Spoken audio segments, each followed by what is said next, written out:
우리 좌우에 계신 분들, 옆에 계신 분들 보시면서 인사하겠습니다. 사랑합니다. 축복합니다.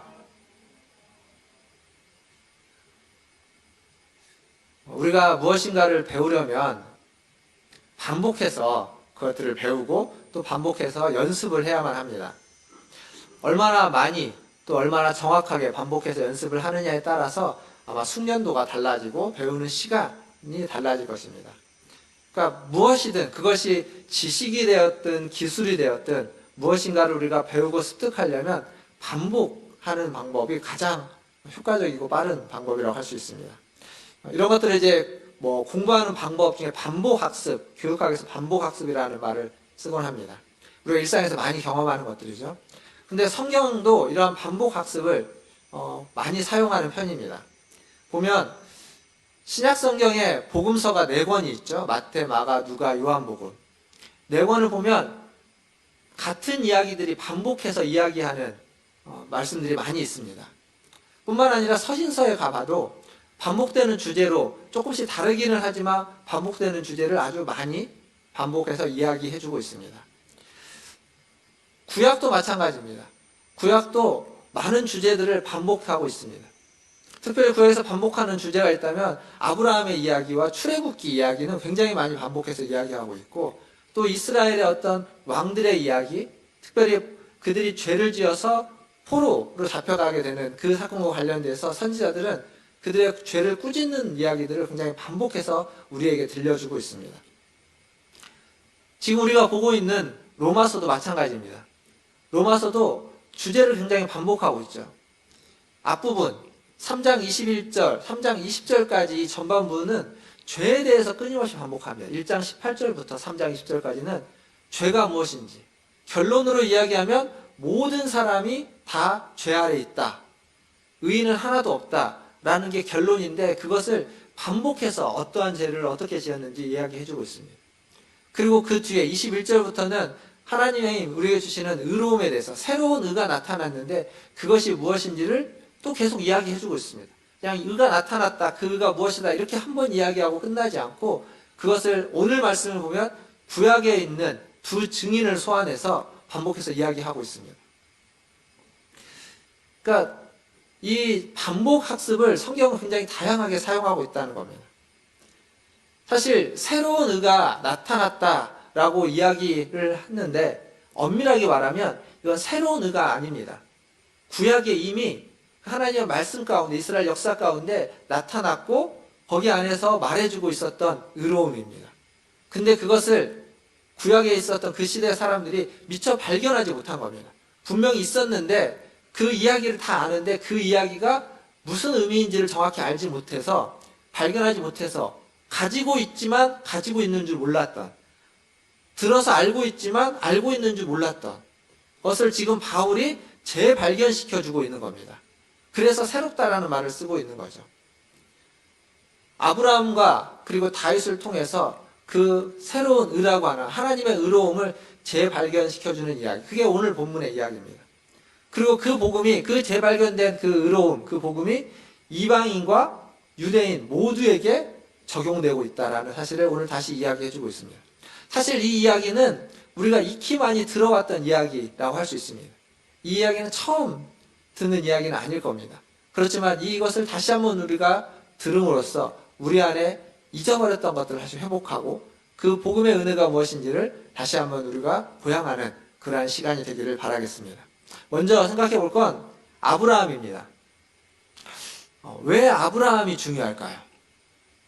이 아브라함을 소환해서 이 복음을 이야기할 때 이 아브라함을 소환하는 건 그 바둑에서 아주 중요한 한 수를 이야기하자, 묘수라고 이야기하는데 아주 중요한 한 수라고 이야기할 수 있습니다. 아브라함은 유대인들에게 있어서 매우 특별한 사람입니다. 믿음의 조상이라고 불려질 뿐만 아니라 그들의 혈통의, 그들의 민족의 조상으로 가장 위에 아브라함이 등장합니다. 물론 아브라함 이전에도 노아도 있고 사람들이 다 있지만 그 노아나 혹은 아담과 하와 같은 인물들은 어떤 전 인류의 조상으로 이야기하지 유대인의 조상으로서 딱 명명되는 사람이 아닙니다. 유대인의 조상으로서 가장 처음 명명되는 사람은 아브라함입니다. 그러니까 혈통의 민족의 조상이면서 동시에 믿음의 조상으로 아브라함을 소환하고 있죠. 뿐만 아니라 또한 아브라함은 이 율법과 할례라고 하는 이스라엘 유대교의 가장 중요한 두 기둥 중에 할례를 가장 먼저 시작한 사람입니다. 그러니까 할례의 시초이기도 합니다. 아브라함은 이스라엘이라는 민족의 문을 열었고 하나님이 그들에게 준 중요한 어떤 흔적, 가치 중에 할례를 처음에 시작한 사람으로 되어 있는 거죠. 근데 이 아브라함이 어디 출신인 줄 아십니까? 아브라함이 처음부터 가나안 땅, 팔레스타인에서 살았던 사람이 아닙니다. 원래 어디에서 살았냐면 갈대아 우르라는 곳에서 살았습니다. 갈대아 우르는 어디냐면 바벨론 지역이라고 성경은 이야기하는데 지금으로 말하면 이라크 땅입니다. 이라크 땅. 그 바벨론 땅, 이라크 땅은 유대인들이 보기에 그게 어디냐면 이방 땅입니다. 굉장히 멀리 있는 이방 땅. 근데 그 이방 땅 출신입니다. 그러니까 아브라함은 처음부터 유대인 땅, 가나안 땅에 있는 출신도 아니고 그들이 이방 땅이라고 이야기하고 있는 바벨론 땅 출신의 사람으로서 하나님의 부름을 받았던 사람입니다. 그렇게 되면 뭐가 되냐면 아브라함은 유대인들 입장에서 봤을 때 아브라함은 이방인입니다. 이방인. 근데 그 이방인 아브라함이 유대인의 조상인 겁니다. 이게 언밸런스죠. 이게 밸런스가 안 맞는 이야기입니다. 그런데 그 얘기가 또 말해주는 건 뭐냐면 아브라함이라는 이 한 사람 안에 이방인과 유대인의 혈통이 다 같이 있다는 겁니다. 다 그 안에 존재하고 있다는 거죠. 그래서 아브라함이 부르심을 받았다는 의미는 아브라함이 하나님의 부르심을 받아서 갈대아우르를 떠나서 팔레스타인 가나안 땅에 왔다는 의미는 이방인과 유대인이 아브라함과 함께 하나님 안에서 하나님의 부르심을 받아서 하나님의 인도하심을 받아서 그 땅에 왔다라는 의미가 되기도 합니다. 아브라함의 여정은 그래서 유대인의 여정인과 동시에 이방인의 여정이기도 합니다. 그래서 아브라함이 하나님 앞에 은혜를 받는 것은 유대인이 은혜를 받는 것이기도 하고 동시에 이방인이 은혜를 받는 것이기도 하다라고 말할 수 있습니다. 아브라함이 가나안 땅까지 오는 과정이 순탄하지 않았던 걸 우리가 잘 압니다.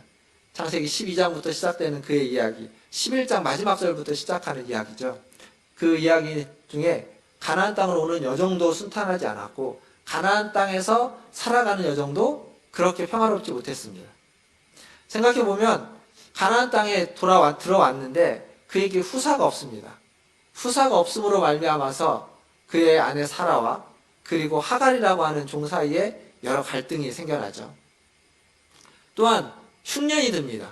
흉년이 들어서 그 흉년 때문에 곡식을 얻고자 애굽으로 2번이나 내려가고 거기에서 거짓말을 할 수밖에 없는 상황에 직면하기도 합니다.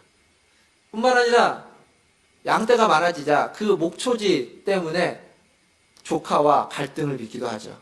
그리고 원래 가나안 땅에 있었던 많은 민족들, 그 민족들의 왕들과의 관계 속에서 언제 공격을 당할지 모르는 위협 가운데 놓여 있기도 하는 겁니다. 거기에 하나님이 처음에 그를 부를 때 하신 약속이 있는데 그 약속이 언제 이루어질지, 그 약속의 실현은 굉장히 멀고 과연 가능할까라는 의심이 들 수밖에 없는 상황에 아브라함은 지금 놓여 있습니다. 그런 상황을 살아가고 있는 거죠. 근데 그때 하나님이 다시 한번 아브라함을 부르십니다. 창세기 15장 5절과 6절 말씀을 보면 하나님 다시 아브라함을 불러서 말씀을 하십니다. 그 말씀 가운데 이런 얘기가 있죠. 제가 읽어보면 창세기 15장 5절입니다. 그를 이끌고 밖으로 나가 이르시되 하늘을 우러러 뭇별을 셀 수 있나 보라. 또 그에게 이르시되 내 자손이 이와 같으리라. 아브라함이 여호와를 믿으니 여호와께서 이를 그의 의로 여기시고. 지금 아브라함에게는 후손이 없습니다. 후손이 없어서 그의 종 엘리에섹을 자기의 후사로 상속자로 삼겠다고 아브라함은 결정했고 하나님께 그렇게 얘기를 하고 있는데 하나님은 아니라는 거죠. 너의 후손, 내 자손이 하늘의 별처럼 많을 것이다 라고 하는 겁니다. 후손한 사람이 없는데 지금 하나님이 하시는 말씀은 현실과 너무 동떨어진 이야기처럼 들려집니다. 현실은 그렇지 않은 거죠. 현실의 변화는 없습니다. 그런데 여기 말씀에 15장 6절에 뭐라고 되어 있냐면 아브라함이 여호와를 믿으니. 하나님의 말씀보다 더 중요한 하나님, 여호와 하나님을 그는 믿었습니다. 하나님을 믿자 뭐라고 되어 있냐면 그 믿음을 하나님이 의로 여기셨다라고 이야기하는 거죠. 자연적인 방법으로는 될 것 같지 않지만 하나님이시라면 가능하지 않을까라고 그는 생각하고 하나님을 믿은 겁니다. 여기 15장 6절에 의로 여기신다라는 표현과 오늘 우리가 읽었던 본문 로마서 4장 3절에도 보면 의로 여겨진 바 되었다라는 표현이 있습니다. 이게 같은 표현입니다. 헬라어로 표현하면 로기조마이라고 하는 단어가 여겨진다라는 단어인데 이게 로마서 4장 우리가 읽었던 본문 그 뒤에까지 좀 보면 4장 안에 10번 이상 나옵니다. 여겨진다. 우리가 가지고 있는 개혁성경, 개혁 한글판 성경에 보면 개혁개정을 보면 여겨진다라는 표현이 10번 나오고요. 여겨진다는 표현이 아니라 인정받는다 이런 식의 표현에서 같은 단어지만 약간 번역을 다르게 한 것까지 이야기하면 12번 나옵니다. 12번. 그만큼 오늘 우리가 읽었던 이 본문에서 이 단어는 굉장히 중요합니다. 하나님이 그렇게 여기셨다는 겁니다. 하나님이 의로 여기셨다는 겁니다. 우리가 이제 여겼다는 표현은 주로 뭐라고 우리가 쓰는 표현이냐면 그렇게 했다고 치자라는 표현입니다. 뭐뭐 했다고 치자. 우리가 했다고 하는 치자는 그냥 있지 않는데 있는 것으로 치자라는 거지만 하나님이 하시는 건 그것을 실제로 거기에다가 주입시켜 주는 겁니다. 그냥 치자라는 것이 아니라 없는데 있는 것으로 치자라는 것이라 없었는데 하나님 있는 것으로 주입시켜 주는 것. 그게 이 여겨진다라는 말의 의미입니다. 근데 이건 아브라함이 열심히 노력해서 얻는 것이 아닙니다. 아브라함이 열심히 수고해가지고 노력해가지고 선한 행동을 해서 얻는 의로움이 아니라 하나님이 주시는 의로움, 하나님이 인정해 주시는 의로움이라는 거죠. 오늘 우리가 읽었던 로마서 말씀을 다시 한번 보면 열심히 일한 사람이 일한 결과로 삭슬 받는 것은 은혜라고 하지 않고 보수라고 합니다. 그건 정당한 보수입니다. 근데 일을 하지도 않고 아무런 공로도 없이 심지어는 경건하지 않는 자가 하나님 앞에 의로움을 얻는 것, 그것은 은혜라고 합니다. 은혜. 그러니까 우리가 받은 것은 우리가 하나님 앞에서 하나님의 은혜를 받을 만한, 의로움을 받을 만한 무엇인가를 했기 때문에 바른 삶을 살고 정결한 모습으로 가고 선한 일을 하고 선한 행동을 하고 또 어떤 종교적인 생활을 꾸준히 열심히 지속적으로 바르게 해왔기 때문에 하나님 우리를 의롭다고 여겨주는 것이 아니라 그렇게 해서 우리가 의로움을 얻는다는 건 그건 당연한 결과입니다. 내가 그만큼 했기 때문에 받는 거니까요. 근데 의로움은 그렇게 해서 얻을 수 있는 게 아니라는 겁니다. 우리가 하나님 앞에서 의로운 자로서 인정받는 것은 그것 때문이 아니라 아무것도 하지 않았고 심지어는 경건하지 않고 불의할지라도 하나님이 우리를 의롭다고 여겨주시고 의로움을 우리에게 주시는 그 의로움을 우리는 받았다라는 사실이죠. 로마서 1장 18절에 가보면 경건하지 않은 자 그리고 심지어는 불의한 자들이 하나님의 진노를 받는다라는 말씀이 있습니다. 거기서부터 시작하는 거죠. 죄에 대한 이야기들이. 근데 오늘 우리가 이 4장을 보면 똑같이 그렇게 경건하지 않은 자, 심지어는 불의한 자라고 이야기할 수 있는 자들의 모든 죄악을 하나님의 은혜가 덮어버린다고 이야기하는 겁니다. 하나님의 의로움을 주셔서 그 은혜로 그 모든 것들을 덮어버리는 거죠. 경건치 아니한 자를 의롭다 하시는 하나님. 그게 바로 아브라함의 하나님이었습니다. 그리고 지금 바울이 이야기하고 있는 로마서의 하나님입니다. 그리고 저와 여러분, 우리가 믿고 있는 하나님이기도 합니다. 오늘 예배 가운데 경건치 아니하는 자를 의롭다 여기시는 하나님, 우리가 믿고 우리를 부르신 그 하나님을 만나시고 그 하나님이 여러분의 마음을 만져주시고 그 하나님의 앞에 나아가시는 저와 여러분 다 되시기를 주님의 이름으로 축원드립니다. 이제 바울은 믿음으로 의롭다함을 받았다라는 이 아브라함의 이야기의 한 증인을 더 소환하죠. 다윗을 더 소환해서 다윗의 이야기를 통해서 다시 한번 이것을 반복해서 이야기해주고 있습니다. 로마서 4장 7절과 8절을 보면 시편 32편에 다윗이 쓴 시편의 1절 2절을 인용한 부분입니다. 불법이 사함을 받고 죄가 가려짐을 받는 사람은 복이 있고 주께서 그 죄를 인정하지 아니하실 사람은 복이 있도다 함과 같으니라. 이게 시편 32편을 인용한 구절인데, 여기 보면 다윗이 어떤 사람이 복을 받는다고 이야기하고 있냐면 불법을 행한 사람, 죄를 지은 사람입니다. 그러니까 의로운 사람, 순종하는 사람이 받는 복에 대해서 이야기하는 것이 아니라 불법을 행한 사람, 죄를 지은 사람. 물론 거기서 끝나지 않죠. 불법이 사함을 받고 죄 지은 것이 가리움을 받는 사람이라는 겁니다. 근데 불법을 짓고 사함을 받은 사람, 죄를 짓고 가리움을 받은 사람이 받을 복입니다. 하나님이 주신 은혜로 받은 복을 이야기하는 거죠. 다윗은 아주 훌륭한 왕이었습니다. 다윗은 아주 훌륭한 왕이고 선한 왕이었습니다. 그의 삶과 그의 믿음은 분명 우리가 본받아야만 할 필요가 있습니다. 그런데 그의 삶과 믿음 가운데서 다윗도 불법을 행했고 죄를 지었습니다.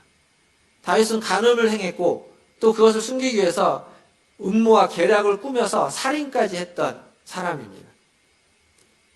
그런데 다윗은 자기가 그것을 행했고 그것에 회개하기 이전에, 그가 그것으로 말미암아서 어떤 심판을 받기 이전에 하나님이 그를 어떻게 불법을 저질렀는데 사해 주시고 죄를 저질렀는데 그것을 가리워 주시는 은혜를 맛본 거죠. 사실 우리가 사는 날 동안은, 우리가 인생을 살아가면서 죽는 날까지 죄와 실패 속에서 우리는 살아갑니다. 그 죄와 힘겨 싸우면서 살아갈 수밖에 없는 것이 우리의 인생입니다. 한순간 의로움을 받았다고 해서 우리의 인생이 다 의롭게 살아갈 수 있는 것이 아닙니다. 한순간 의로워졌더라도 끊임없이 죄와 실패 속에서 이겨내야만 합니다. 악정구투를 하면서 살아가야만 하는 것이 우리의 인생입니다. 그 인생 가운데 하나님이 함께 하시는 거죠. 한 수도원에 수녀가 있었습니다.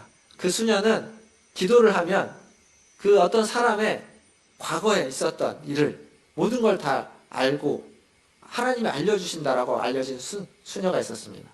한 신부가 그게 진짜 그런지 궁금해서 그 수녀를 찾아갑니다. 수녀를 찾아가서 이야기를 하는 거죠. 내가 신학교 다닐 때 나와 하나님과만 아는 특별한 일이 있는데 그걸 당신이 알 수 있느냐? 한번 기도해 보지 않겠느냐? 라고 합니다. 그래서 수녀가 알겠다고 이야기하고 돌아갑니다. 그리고 며칠이 지난 후에 그 수녀가 그 신부를 찾아오는 거죠. 신부를 찾아와서 이야기하는 겁니다. 자기가 기도했다고. 그러니까 이 신부가 어떻게 하냐면 그 얘기를 듣고 순간 움찔 놀라는 겁니다. 정말 알면 어떡하지? 라고 하면서 그런 생각을 하는 거죠. 그래서 이제 신부가 묻습니다. 하나님이 뭐라고 하시더냐? 라고 묻자 수녀가 이렇게 대답을 합니다. 하나님이 자기에게 이렇게 말씀하셨다는 거죠. 너무 오래된 일이라 다 잊었다고 전하라고. 이 이야기에서 우리가 봐야 되는 건 우리가 이전에 지었던 죄, 우리는 잊지 않고 기억하고 가지고 있는 죄와 허물들. 그러나 하나님은 그것을 다 가리웠고 그냥 덮어두고 나중에 이렇게 열어서도 보고 이런 게 아니라 다 가리웠다, 다 덮어줬다라는 얘기는 다 없애버렸다는 얘기예요. 그래서 이전에 지었다고 우리가 생각하고 있는 그 죄에 대해서 우리는 얽매여 있는데 우리는 그것 때문에 순간 누가 그것을 알까봐 불안해하고 염려해하고 있지만 하나님은 우리를 그렇게 보지 않는다는 겁니다. 우리를 의로운 자로 보신다는 겁니다.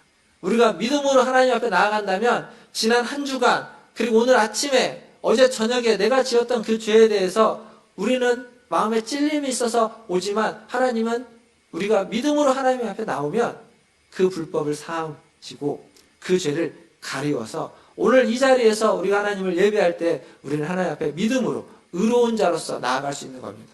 여전히 우리는 죄인이고 허물이 많은 자이고 우리는 연약한 자지만 하나님 앞에 나아갈 때 하나님은 우리를 그렇게 바라보지 않고 우리를 덮고 있는, 우리를 덮어주시는 그리스도의 은혜로 말미암아서, 그리스도의 십자가로 말미암아서, 그리스도의 옷을 입은 것으로 말미암아서 우리를 보고 바라보고 대하신다라는 사실입니다.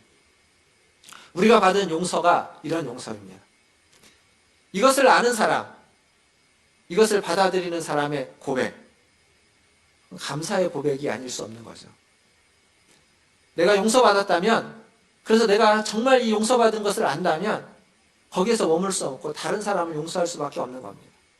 복음서에 보면 예수님이 하신 비유 중에 1만 달란트 빚진 자와 100데나리온 빚진 자가 있죠.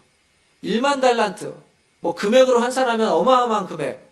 근데 그 엄청난 수백억을 탕감받은 자라면 100만 원 빚진 자를 탕감해 주는 건 지극히 당연해야만 한다는 이야기입니다.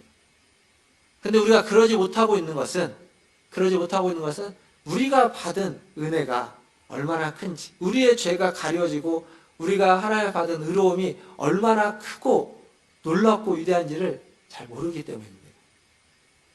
사랑하는 성도 여러분, 이런 놀라운 하나님의 은혜가 여러분에게 있기를 주님의 이름으로 축원드립니다. 마지막으로 생각해 볼 건 오늘 본문 9절과 10절입니다. 9절 말씀을 한번 잘 보시길 바라겠습니다. 제가 읽어보겠습니다. 그런즉 이 복이 할례자에게냐 혹은 무할례자에게 도냐? 무릇 우리가 말하기를 아브라함에게는 그 믿음이 의로 여겨졌다 하노라. 자, 이게 무슨 얘기냐면 이러한 복, 죄가 가려지는 복, 믿음으로 의롭게 되는 복을 받았는데 이 복이 할례자에게만 주어지는 복이냐 아니면 무할례자에게도 주어지는 복이냐라고 묻는 겁니다. 할례자에게만 주어지는 복인가요? 무할례자에게도 주어지는 복인가요? 바울은 묻고 아브라함 이야기를 하면서 10절에 가니까 이렇게 얘기하죠. 그런즉 그것이 어떻게 여겨졌느냐? 할례시냐 무할례시냐? 할례시가 아니요 무할례시로다. 아브라함이 할례를 받기 전에, 무할례일 때, 할례를 받기 이전에 믿음으로 의롭다함을 여김을 받았다는 겁니다. 그 복을 이미 받았다라는 이야기죠. 창세기 보면 아까 제가 읽었던 창세기 15장에 아브라함이 믿음으로 의롭다함을 받았다는 이야기가 나옵니다. 그러면 할례 받았다는 이야기는 어디에 나오냐면 창세기 17장에 나옵니다. 성경으로 2장 뒤인데 시간상으로 따지면 10년에서 20년 사이가 지난 뒤입니다. 그러니까 아주 오래전에 이미 아브라함은 믿음으로 의롭다 하는 그 하나님의 은혜를 경험했습니다. 그 은혜로 의로운 자가 되었습니다. 그 복을 받았습니다.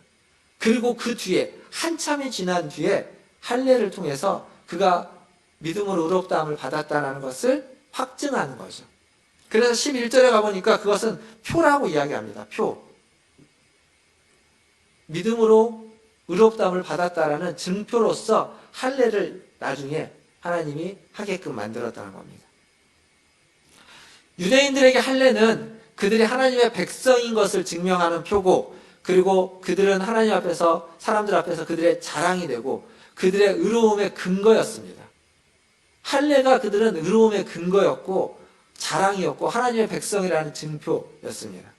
근데 지금 바울은 할례가 증표가 아니라 할례는 하나님의 백성이 되었다라는 것을 말해주는 것일 뿐이지 할례 자체가 의로움을 얘기해주는 것이 아니라는 겁니다. 이게 뭐와 같냐면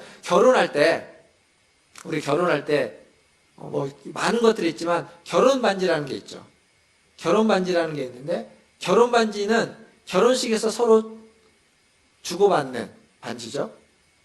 근데 결혼 반지가 있다고 해서 사랑이 시작되는 건가요? 아니죠. 사랑이 시작된 뒤에 결혼 반지는 그 사랑의 증표로 주고받는 겁니다. 결혼 반지가 사랑의 근거일 수가 없습니다. 사랑의 증표이죠.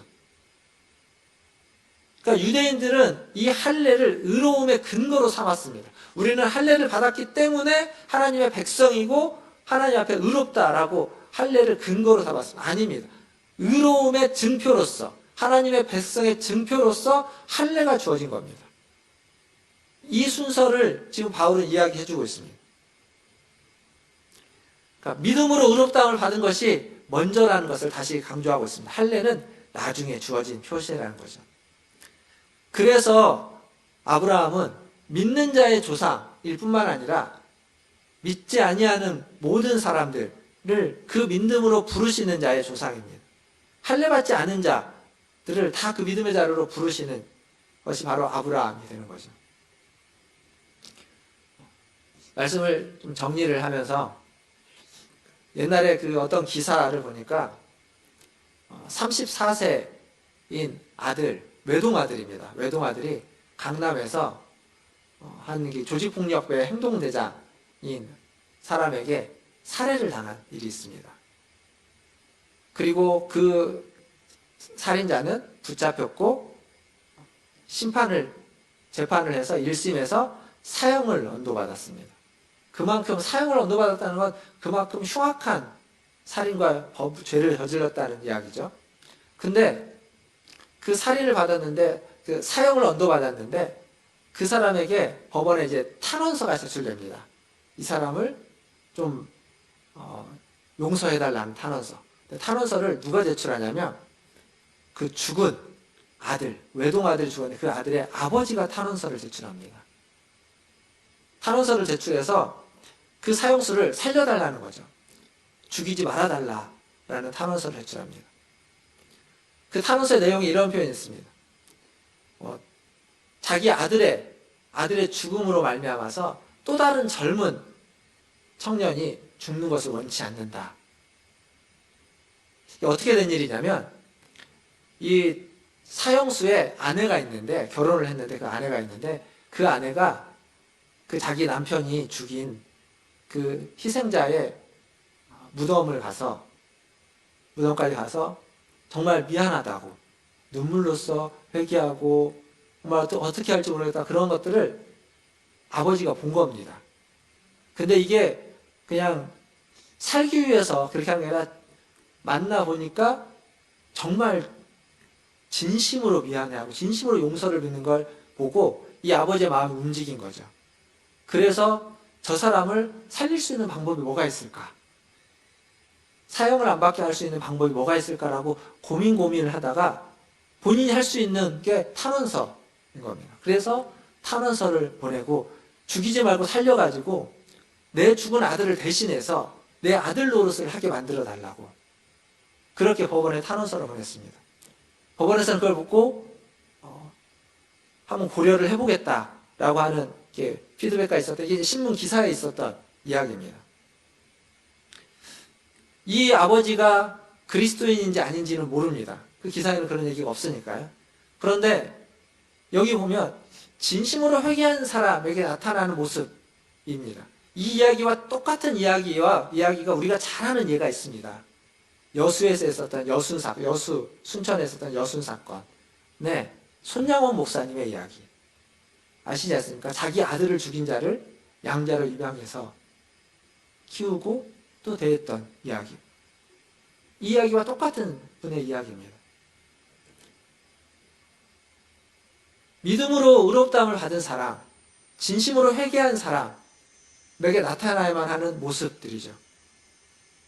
또 하나의 모습이 진심으로 회개한 사람에게는 나타나야만 합니다. 그건 뭐냐면 우리가 가지고 있는 것들을 나눌 줄 아는 사람입니다. 우리가 가지고 있는 지혜를, 지식을, 힘을, 시간을, 그리고 재물을, 마음을 나눌 줄 아는 사람. 세례 요한은 자기에게 나와서 회개의 세례를 받는 사람들에게 이렇게 얘기합니다. 옷 2벌 있는 자는 옷 없는 자와 나누고 먹을 것이 있는 자는 먹을 것이 없는 자와 나누라고 이야기합니다. 그리고 그것을 회개에 합당한 열매라고 이야기하는 겁니다. 그것이 있을 때에 우리의 회개가, 우리의 회심이 진짜인 것을 확인하는 거죠. 사랑하는 성도 여러분, 우리가 가지고 있는 하나님의 은혜, 우리에게 주어진 하나님의 은혜, 그것을 우리가 확증하는 우리에게 주어진 표는, 여기 할례와 같은 표는 세례가 아닙니다. 세례 받았느냐 안 받았느냐가 중요한 것이 아니라 성령의 인치심입니다.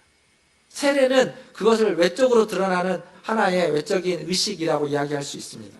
그러나 성령의 인치심이 훨씬 더 중요합니다.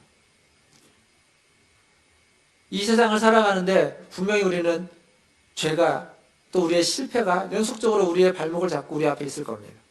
그 악정구투를 하는 가운데도 성령께서 저와 여러분을 인도해서 끝까지 하나님의 자녀답게 살 수 있도록, 하나님의 자녀다운 길을 갈 수 있도록 좌충우돌 하지만, 왔다 갔다 하지만 그 길로 인도하실 줄 믿습니다. 그 성령의 인치심이 저와 여러분에게 있습니다.